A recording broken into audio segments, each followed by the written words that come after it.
Hi, everyone. Thanks for joining our webinar for today. Excited to chat with you about new tips and tricks and limits for 2024.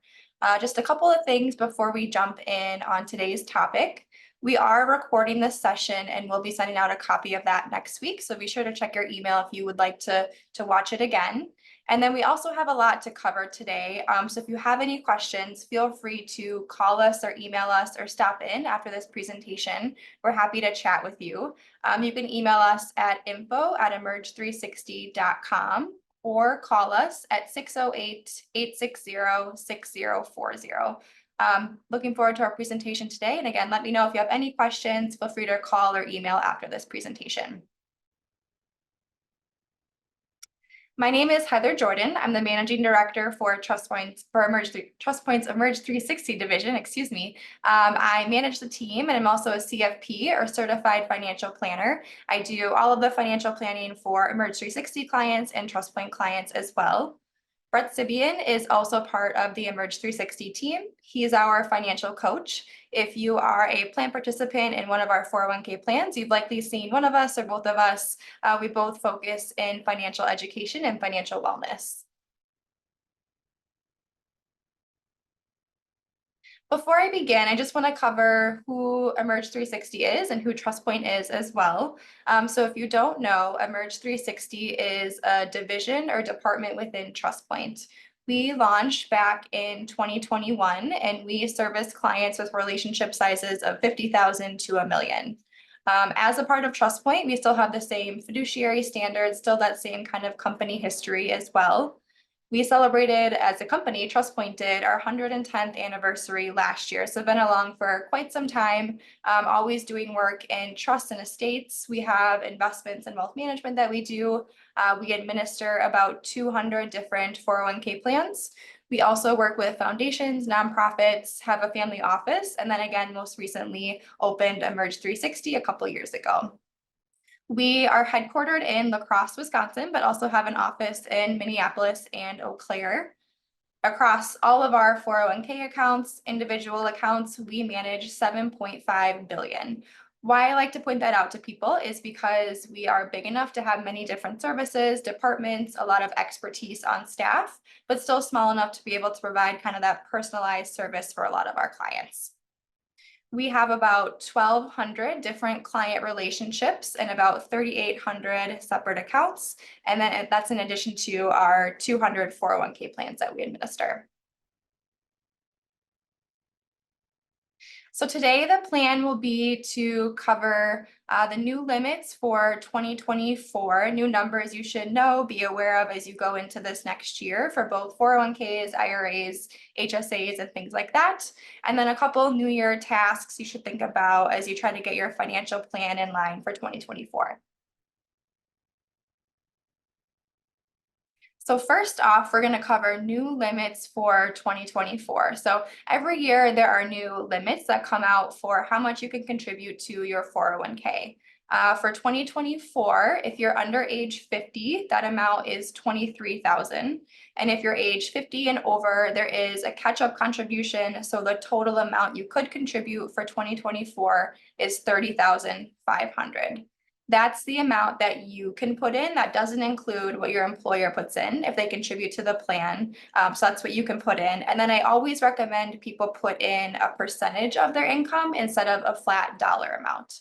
When you elect to put in a percentage of your income into your 401k, and let's just say you get a raise or some sort of big comp change, the amount you contribute to your 401k is going to go up because it's going to be a percentage of that higher income number.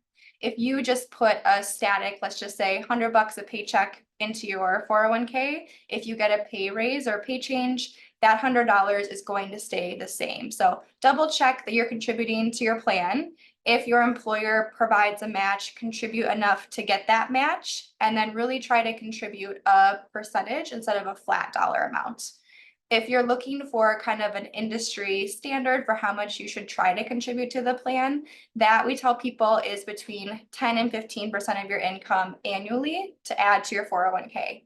That includes anything you put in and anything your employer puts in. So check those limits, check how much you're contributing, and then double check to make sure you're contributing a percentage instead of a static dollar amount. Another big change for 2024 is IRA contribution limits. These change most years, and for 2024, if you're under age 50, you can contribute $7,000 per year. If you're 50 and above, you get a $1,000 catch-up contribution, so you can contribute $8,000 for 2024. Get a lot of questions from people, if I open multiple IRAs, can I contribute 7,000 in one, 7,000 in another? The answer is no. That's across all of your IRAs. So if you even have 1, 2, 4, 5 IRAs out there, this is the max total that you can contribute throughout 2024. The other thing to consider with this is that you have to have earned income to contribute to an IRA. So you need to earn at least as much as you put into your account. So if you earn $5,000 in 2024, you can only contribute $5,000 to your IRA. If you earn over 7, you can put in that full max amount there. There is kind of an interesting thing with these is that you can contribute all the way until tax day of the following year for the prior year. So if you are wanting to contribute for 2023, you still are able to do that all the way up until April 15th of 2024. So if you've maxed out your 401k, you have your emergency savings in place, and you're looking for another place to put some money, maybe you got a year-end bonus or just have some excess savings, this is a good spot to kind of put that money, and you can still contribute for 2023. You are able to max out both a 401k and IRA, so you can have both of those at the same time. If you're someone who's a higher earner or have a high earning year, you can certainly max out both at the same time. A couple other things to remember is that there are income limits to receiving the tax deduction for a traditional IRA contribution.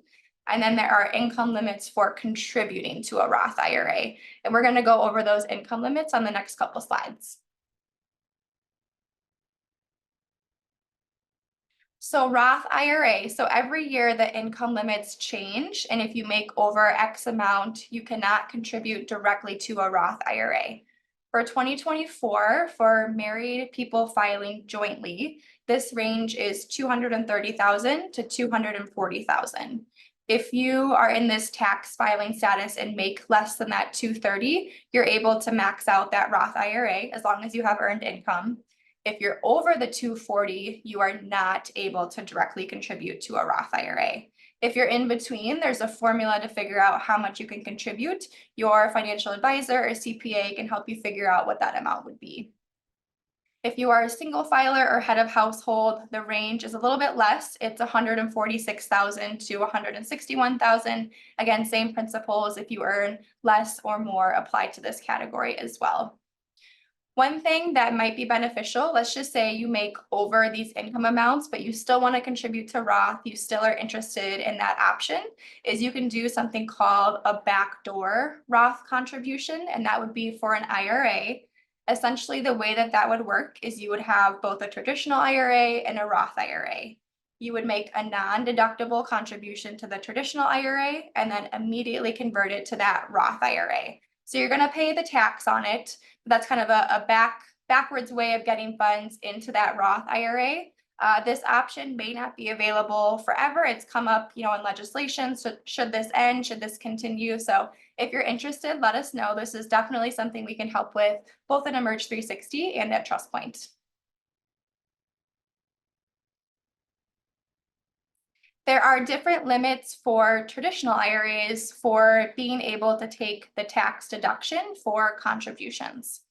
If you are not an active participant in an employer plan, there is no income limit to contributing to a traditional IRA and taking that deduction. So if you don't have a plan in place at work, highly recommend you contribute to a Roth or traditional IRA based on your income and max that out to try to save as much as you can for retirement. If you are contributing or participating, I should say, in an employer plan, there are phase out ranges for when you can deduct those IRA contributions. I have those amounts on the screen here. If you forget them, you can just Google what are this should be 2024 IRA income limits for traditional IRAs, and they're out there. But again, they change every year, so be sure to check with your CPA or your accountant to know what your status is.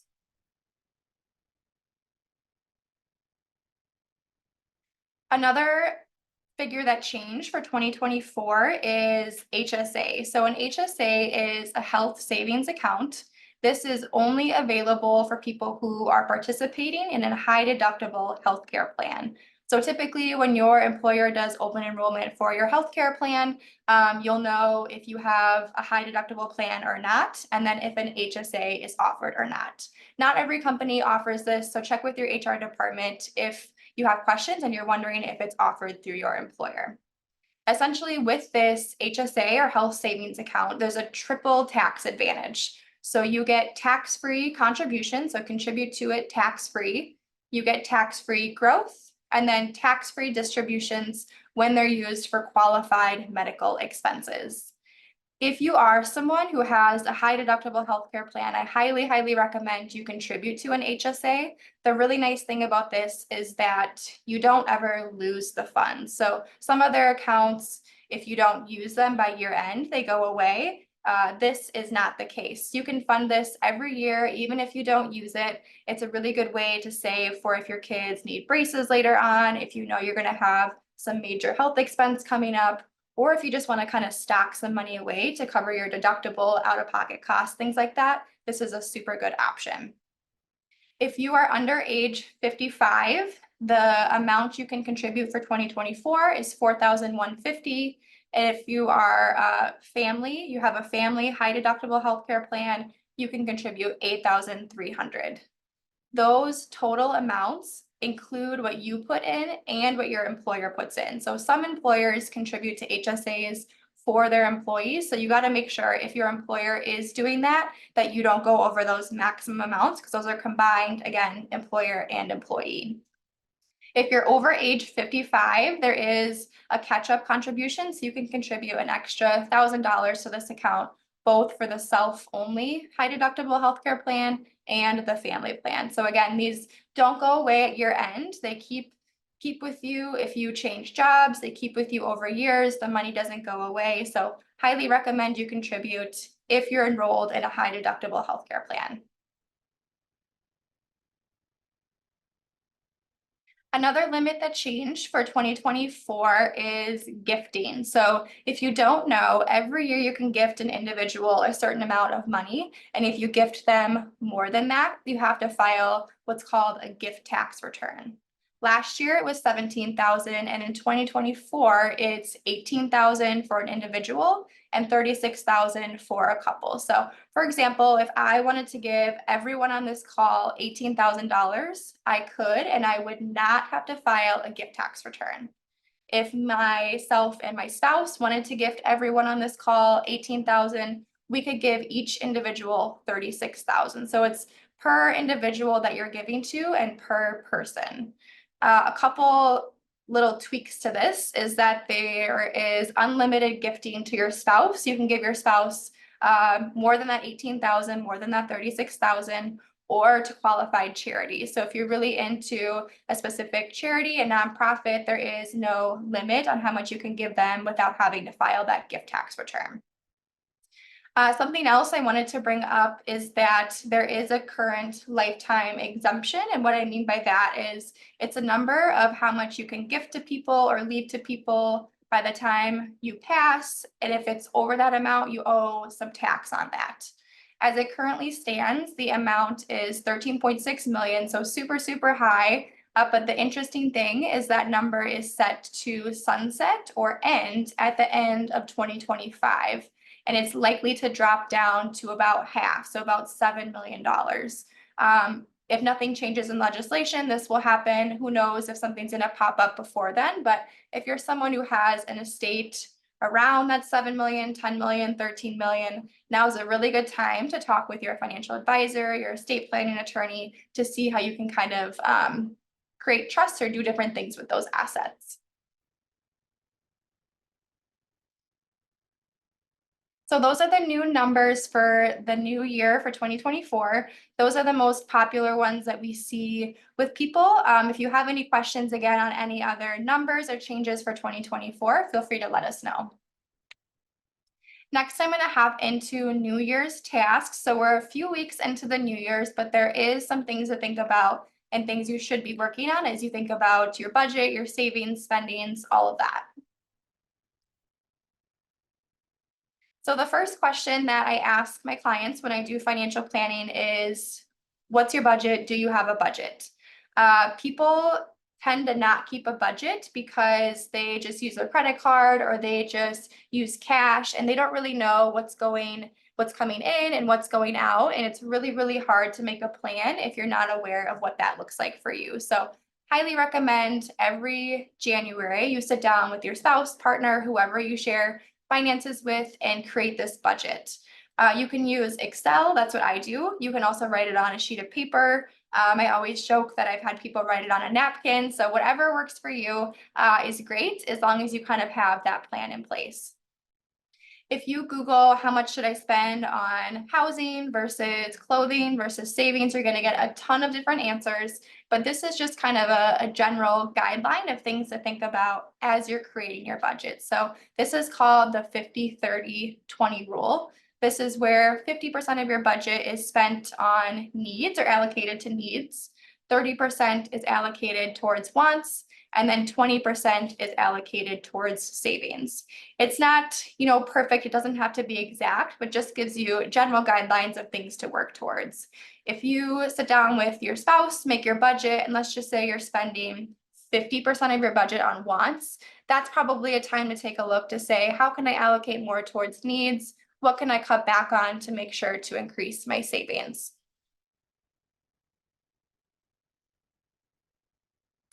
The other major thing to think about as you go into each new year is beneficiaries. So a beneficiary is who is listed on your account and who will receive your assets when you pass away. Most places have both a primary and a contingent beneficiary listed, and I really recommend having both of those just because you never know the order that people are going to pass in or what comes up, things like that. Essentially, you name primary and contingent beneficiary. If you pass away, your assets would go to the primary beneficiary. If they have already passed, they would go to the contingent beneficiary. So that's why it's really important to have both of those listed. I look at my own beneficiaries every January just to make sure nothing has changed.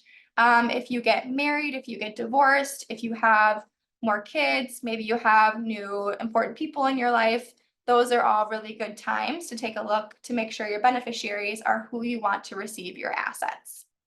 The kind of kicker with this is that any account with a beneficiary listed overrides what's listed in your will. So for example, let's just say I have my sister as my beneficiary on my 401k, but in my will, I say I want everything to go to my parents. When I pass away, assuming everyone is still living, my 401k is going to go to my sister and the rest to my parents. So make sure that those are aligned and you work with your estate planning attorney to make sure everything is titled correctly and beneficiaries match up so your assets go where you intend them to go when you pass away. Accounts that are able to have beneficiaries are 401ks, IRAs, bank accounts can have a beneficiary listed. That is what's called a POD or payable on death. So your bank should have a form to fill out. You can say, this is who I want this paid to upon my passing. They'll keep it on file. Once you pass away, that account then passes to that beneficiary. You can also do that with different taxable accounts. You can have transfer on death listed on there. So be sure to check all of your accounts as you're making changes. Don't forget those taxable accounts, IRAs, 401ks, and don't forget any old accounts from old employers or old providers that you might have hanging out there. The next big piece of something to work on for 2024 is your emergency fund. So this fund is essentially in a bank account, so checking and savings account, something you can access quickly should an emergency happen. So maybe you have a health issue and you can't work, or maybe your furnace breaks and you need to have that home repair done. It should specifically be used for emergencies. So that 3 to 6 months is for kind of working professionals. If you're someone who's closer to retirement, so maybe you're a year or two from retirement, or you're thinking about retiring soon, I would suggest you increase that to maybe 9 to 12 months of expenses. This is because, let's just say markets are really volatile by the time you retire, you're able to kind of draw down that cash balance instead of dipping into your investments where the balance might be down. So as you get closer to retirement, again, kind of creep up that emergency savings. But if you're a working professional, you have two people who are earning an income in a family, you can kind of stick towards that 3 to 6 months of expenses. I mentioned this before, but super, super important. You have until April 15th, 2024 to contribute to your 2023 IRA contributions. I have some clients who say, what's the max per year? And I'm going to contribute a portion of that each month. I have some clients who just plop in an amount at the end of the year. Maybe they got a raise or a bonus or something. But just be sure you know what those limits are and contribute to them if you would like to. And then again, remember you're able to max out both your 401k and your IRA. So you don't have to do one or the other. You can certainly do both if you have the capacity.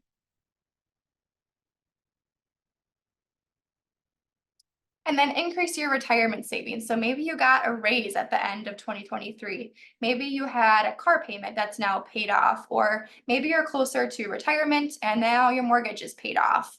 All of those are really good reasons to bump up your contributions to your retirement plan, your emergency savings, or maybe you have the capacity to pay down something quicker. So maybe the ability to make an extra mortgage payment each year or make an extra car payment each year. Highly recommend just having a strategy in place. That way you can kind of set it and forget it and slowly increase your savings. So if you're a participant in one of our 401k plans, you've probably seen this slide before, but I think it's really important to show how slow changes in contributions, small changes in contributions can really add up over time. So in this example, we have Jamie and Jordan.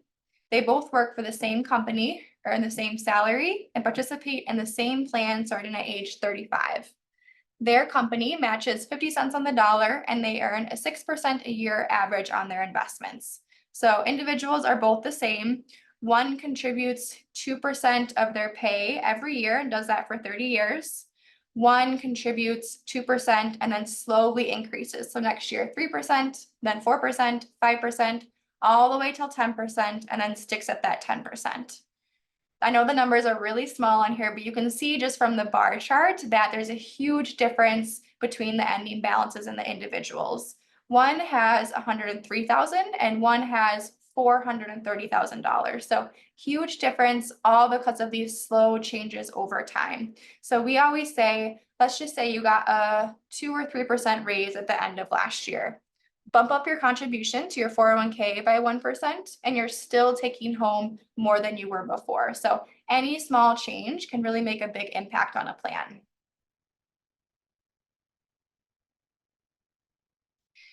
I wanted to show one more example of what it could or would look like for a specific scenario. So in this example, we have someone who's 40 years old, they make 50,000 a year, their balance in their 401k is 50,000, and the way that they invest, they earn a 7% annualized rate of return. If this individual contributes 5% all the way to 65, their ending balance would be 435,000. So really good balance, great to contribute that 5%. If you increase that slowly over time to 15%, you would have an increase in your account balance by over $200,000, all by slowly doing that. So again, another example of how small changes can really add up. And by making those small changes, you don't really feel the impact too much on your budget. So anytime you can increase that, you'll see the benefit over the long term. Just have a couple of resources for you guys here today as we're wrapping up contribution limits, tips and tricks for 2024. We do have a learning lab with different articles, videos, different resources that you're able to view, and they're on tons of different financial planning topics. So if you have questions on student loans or maybe debt payments or how to pay for education, we have tons of different resources. Feel free to scan the codes on the screen if you're interested.